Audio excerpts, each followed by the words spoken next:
कहानी वाली दुनिया ऑनलाइन में आइए सुनते हैं आज की कहानी, मुल्ला नसरुद्दीन की कहानी दावत। खुशी की बात यह है कि मुल्ला नसरुद्दीन खुद हमें ये कहानी सुना रहे हैं। एक दिन ऐसा हुआ कि किसी ने किसी से कुछ कहा, उसने किसी और से कुछ कहा और इसी कुछ के चक्कर में ऐसा कुछ हो गया कि सब और ये बात फैल गई कि मैं बहुत खास आदमी हूँ। जब बात हद से भी ज्यादा फैल गई तो मुझे पास के शहर में एक दावत में खास मेहमान के तौर पर बुलाया गया। मुझे तो दावत का न्योता पाकर बड़ी हैरत हुई।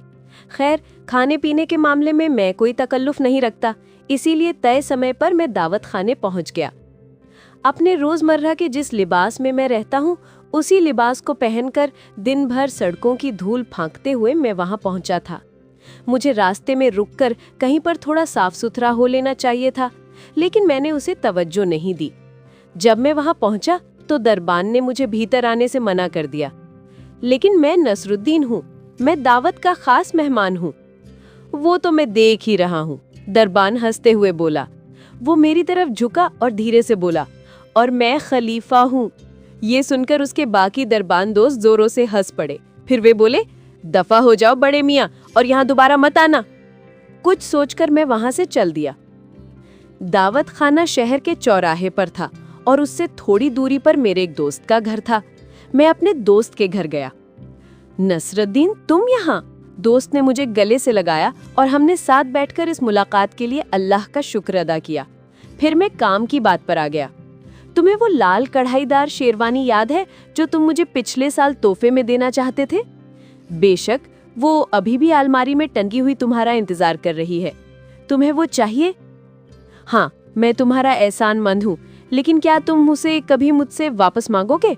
मैंने पूछा। नहीं मियाँ, जो चीज मैं तुम्हें तोहफे में दे रहा हूँ उसे मैं भला वापस क्यों मांगूंगा?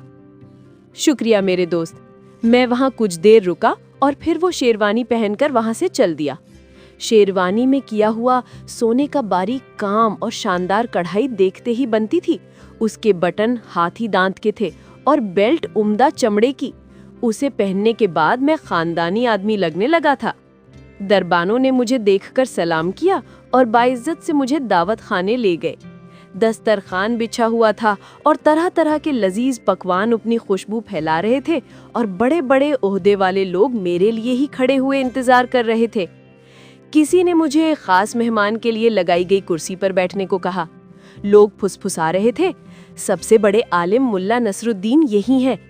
मैं बैठा और सारे लोग मेरे बैठने के बाद ही खाने के लिए बैठे। वे सब मेरी तरफ देख रहे थे कि अब मैं क्या करूंगा। खाने से पहले मुझे बेहतरीन शोरबा परोसा गया। वे सब इस इंतजार में थे कि मैं अपना प्याला उठाकर शोरबा चखूं। मैं शोरबे का प्याला हाथ में लेकर खड़ा हो गया और फिर एक रस्म के माफिक मैंने शोरबा अपनी शेरवानी पर हर तरफ उड़ेल दिया। वे सब तो सन्न रह गए, किसी का मुंह खुला रह गया तो किसी की सांस ही थम गई। फिर वे बोले, आपने ये क्या किया हजरत, आपकी तबीयत तो ठीक है? मैंने चुपचाप उनकी बातें सुनी। उन्होंने जब बोलना बंद कर दिया तो मैंने अपनी शेरवानी से कहा, मेरी प्यारी शेरवानी, मुझे उम्मीद है कि तुम्हें ये लजीज शोरबा बहुत अच्छा लगा होगा। अब ये बात साबित हो गई है कि यहाँ दावत पर तुम्हें बुलाया गया था, मुझे नहीं।